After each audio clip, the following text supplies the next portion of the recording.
Hello, Aries, Sun, Rising, and Venus signs. Kamusta kayo? Sana po ay nasa mabuti kayong kalagayan. Welcome back po sa Star Tarot. Kung bago kayo dito, welcome din kayo. Thank you sa inyong support. I truly appreciate it. God bless you all. Tingnan natin ang mga messages ni Aries for today.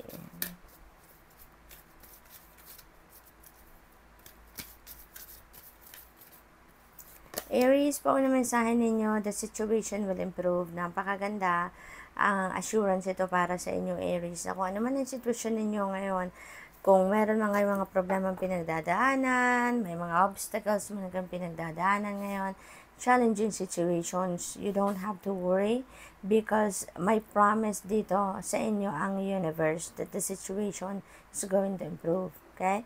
Yung sitwasyon ninyo, makakahanap na yan ng solusyon, makakahanap na yan ng liwanag, kumbaga, no? Everything will improve, everything will be all right, okay? So, tignan natin kung ano pa ang ganap. We have no. Ayan. So, this is a non-negotiable no. Ano, Aries? Maring meron kayong sasabihan ng no dito. Meron kayong i-reject, meron kayong i-refuse. Or, posible din na meron kayong marireceive na no. No answer from other people dito, Aries. So, what else? We have listened to your intuition. Ayan. So, inimbitahan kayo dito ng inyong mga angels and yours spirit team dito na makinig kayo sa inyong intuition. Definitely, yung intuition ninyo will be on point sa ngayon. No? Kaya inaanyayahan kayo dito na pakinggan ninyo ang inyong intuitive messages na nare-receive dito because, ano yan, merong mga importanteng gabay na binibigay sa inyo or pinapadala sa inyo sa ngayon. Okay, Aries? Kaya, pakinggan po ninyo yan. Maaring nagdadasal din kayo dito ng gabay, kaya binibigyan kayo ng mga intuitive messages. Maaari din na meron kayong mga confirmation or maaari meron kayong mga clarity, enlightenment na hinihingi sa divine universe, kaya yan, pinapadalhan kayo ng guidance. And most likely, kung ano man ang mga gabay na binibigay sa inyo at this point, Aries, that is going to help you navigate, no, your situation sa ngayon. Yan siguro ang mga ideya, yan ang mga insights, no, na makakatulong sa inyo para mag-improve ang inyong sitwasyon, no? Kaya pakinggan po ninyo yan. What else? We have communicate clearly. Ayan, this could be one of those advice sa inyo, no, na makipag-communicate kayo ng malinaw, ng maayos, no? Kasi maaring ang sitwasyon ninyo ngayon na medyo hindi masyadong kagandahan, yung relationship ninyo with other people, pakikipag-communicate ninyo sa mga tao sa paligid ninyo. Maaaring hindi ninyo na i-express masyado ang inyong sarili, kaya inaanyayahan kayo dito na communicate clearly and effectively. Make sure na sa pakikipag-usap ninyo, masasabi ninyo kung ano talaga ang dapat ninyong i-express or kung ano ang gusto ninyong marinig ng ibang tao from you. Para, alam mo yon, maging maayos ang lahat, no? Kasi maaaring hindi ninyo nasasabi kung ano yung gusto niyo sabihin. Kaya hindi rin kayo nagkakaintindihan ng kung sino man. Okay? So, we also have you ready. Ayan, handa na kayo para sa kung anumang bagay dito. Maaaring handa na kayo na i-roll out na ninyo dito kung ano man ang mga gusto ninyong gawin. Or may mga plano kayo na gusto ninyong i-roll out na maaaring handang-handa na kayo sa ngayon. Posible din, Aries, na kasagutan nito sa inyo. Maybe naghihingi talaga kayo ng confirmation dito if sisimulan nyo nang gawin ngayon ang mga ideas ninyo na gusto ninyong gawin, or, di ba, maaaring meron kayong hinihingi dito from the universe, no, na guidance kung ano na ang gagawin ninyo or kung handa na kayo. Kaya maaaring ito na yung kasagutan sa inyo na, yes, Aries, you are ready to go for it. Okay? So, what else? We have remain positive. Ayan, remain positive. Your situation is going to improve, Aries. Kaya wag kayong mawala ng pag-asa. Okay? Wag kayong mawala ng pag-asa. Wag kayong panghinaan ng loob. Dahil malapit nang magbago ang inyong sitwasyon for the better. So, huwag kayong mapanghinaan ng loob dito. Instead, remain positive because you're almost there. Malapit ka na, no? Malapit ka na sa tagumpay, malapit ka na sa pag-solve sa inyong mga problema, malapit mo nang maranasan ang abundance, prosperity, malapit mo nang marating kung ano yung gusto mong marating. Okay? Kaya, remain positive. Okay? Never entertain negative thoughts, never entertain negative energies sa sarili ninyo because yung mga negativity na yan just serves as a barrier between you and the good things, na about to come in. Kaya, maging positibo ka lang para continuously ang ma-receive mo or yung ma-magnetize ninyong energy towards you is also positivity. Okay? So, good luck. That's all I have for you for today. Thank you for watching. Love and light. Namaste. Hello, Leo, Sun, Moon, Rising, and Venus signs. Kamusta kayo? Sana po ay nasa mabuti kayong kalagayan. Welcome back po sa Star Tarot. Kung bago kayo rito, welcome din kayo. Thank you sa inyong support. I truly appreciate it. God bless you all. O na mensahe ni Leo ay success. Wow, Leo, meron tagumpay dito naghihintay sa inyo. Malapit na malapit ka nang magtagumpay sa kung ano man ang inyong pinagkakaabalahan, ano man ang minimitin ninyo sa buhay, maaring yan ang inyong tagumpay ngayon na haharapin. So, good luck to you, Leo, and congrats. Napakaganda naman ng pauna ninyong mensahe. You're embracing success and that success is going to create a big happy changes sa buhay ninyo. So, kung ano man ang tagumpay ninyo dito, maaring there's going to be a domino effect, sa buhay ninyo. Kaya marami ang magbabago, Malaki at masayang mga pagbabago ang magaganap dito sa inyo, Leo. So, that's really beautiful. What else? We have reconsider. Ang iba sa inyo dito, maaaring meron desisyon na ginawa, Leo? Maaaring meron mga desisyon na kayong nagawa na ninyo, napagdesisyonan na ninyo, pero ngayon, parang kailangan ninyong balikan yun, Kung ano yung mga pinagbasehan ninyo ng inyong mga desisyon, balikan ninyo and try to reconsider something then. Kasi, meron kayong mga na-neglect doon na mga bagay, impormasyon, Maaaring meron kayong mga na-neglect na hindi ninyo natignan and you may need to reconsider them. Okay? So, tignan natin kung ano pa ang ganap. We have communicate clearly. This is what you need siguro para kayo ay magtagumpay. Maaaring ito na lang yung kulang. Ngayon, missing piece ninyo para sa pagkamit ninyo ng inyong tagumpay. Okay? So, communicate clearly and effectively dahil yan ang magiging susi sa inyong triumph. Okay? Leo, kailangan ninyo na i-express ang inyong sarili, i-express ang inyong ang laman ng isip ninyo, kung anong nararamdaman ninyo, kung anong opinion ninyo, express them. Okay? Yun ang kailangan ninyo sa ngayon. Ipahayag ninyo kung ano yung gusto ninyong ipahayag nang sa ganun magkaintindihan kayo ng mga tao sa paligid ninyo. Okay? So, what else? We have ask your angels. Ayan. So, ask your angels, Leo. Maaring meron kayong mga gustong malinawan. Maaring meron kayong mga bagay na gusto ninyong matutunan, sa ngayon. And you may ask your angels. Okay? Tutulungan kayo na magkaroon kayo ng kalinawan sa isip, magkaroon kayo ng clear direction, kasi maybe ngayon, meron din siguro kayong mga plans and you don't know where you are heading, diba? Or maybe you don't know exactly kung ano yung uunahin ninyo. Posibleng ganun din yun, Leo, Kaya, you may ask for the help and guidance and direction from your angels, okay? Yun ang invitation sa inyo dito. Your angels are waiting for you, na mag-reach out kayo sa kanila at tutulungan kanila kung ano yung kailangan mo at this point, okay? So, what else? We have asked for help from others. Ayan. So, maybe you are really in need of help sa ngayon in different forms. Maaaring kailangan ninyo dito ng guidance talaga from the divine.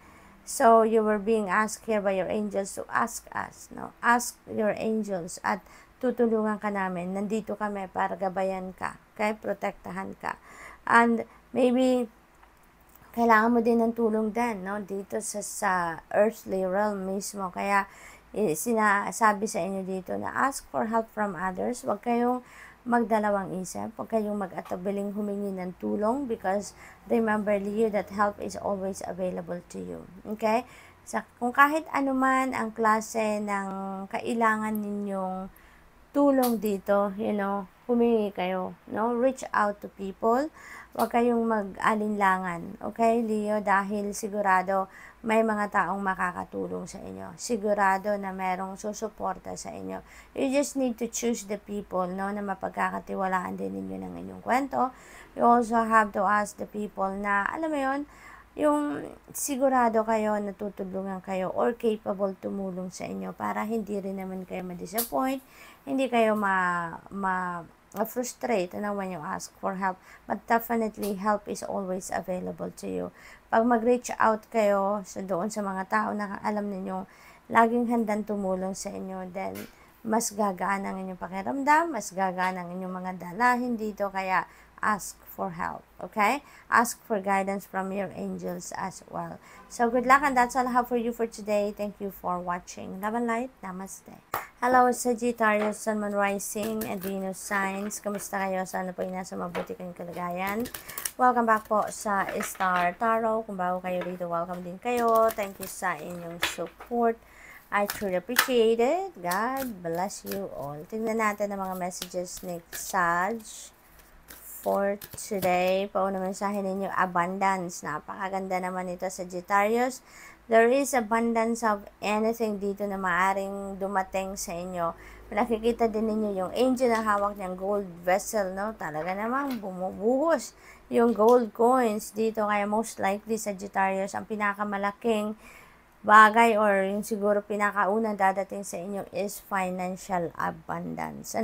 Kasi nga, 'di ba, bumabagsak, no? Bumabagsak yung golden coins dito, kaya good luck sa inyo dahil maaring ito na yung pagkakataon ninyo, Sagittarius, na dumating na ang pangkaperahan ninyong breakthrough dito. So that is really beautiful.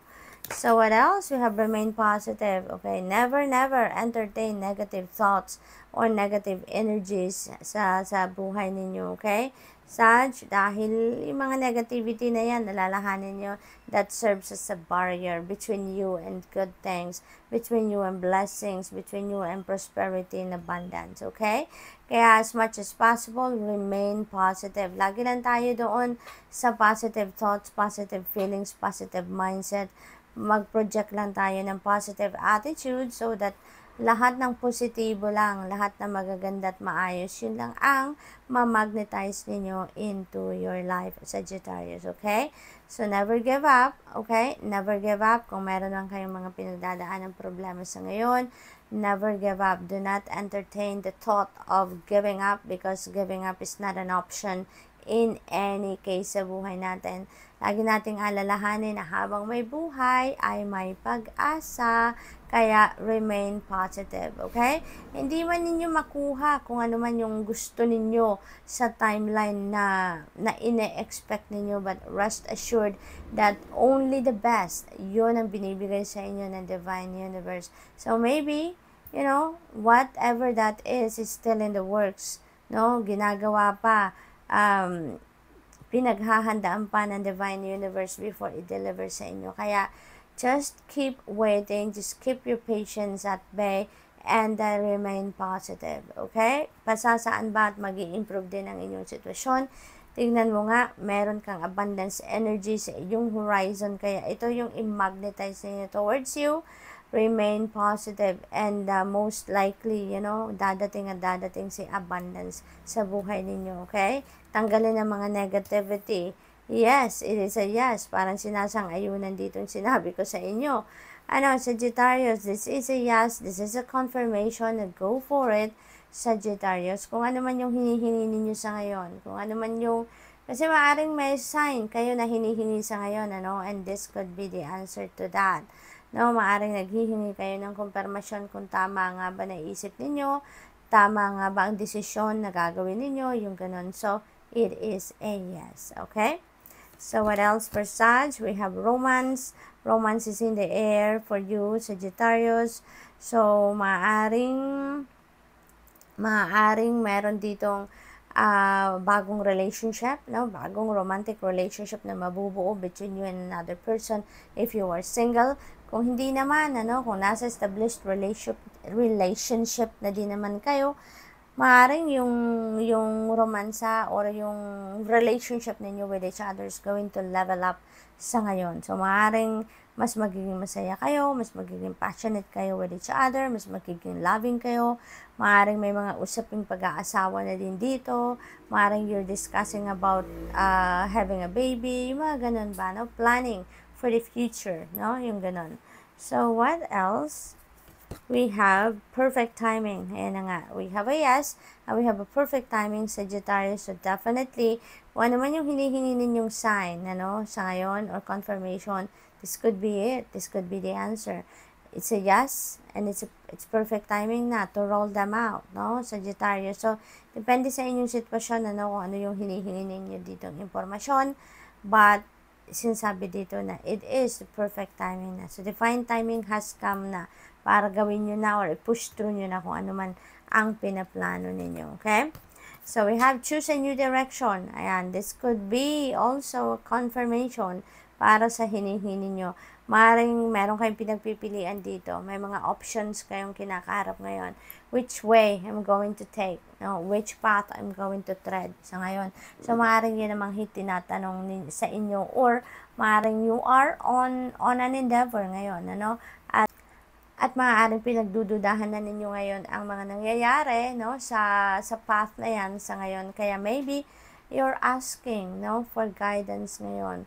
Should I continue on with this path or ano ang gagawin ko? So maybe this is the answer for you. It's about time na to choose a new direction because if everything is not falling into its right place na sa kung ano man ang inyong ginagawa ngayon, or alam ninyong, naramdam ninyong maraming delays, maraming blockages, maaaring na-stagnate na kayo dyan, hindi na umusad, wala ng progress, that is siguro, no, the time na magpili na kayo or mag-isip na kayo kung ng ibang direction na tatahakin ninyo. Okay? So, tingnan ninyo ang inyong sitwasyon. Take it as it resonates. Okay? Thank you. That's all I have for you for today. Thank you for watching. Love and light. Namaste.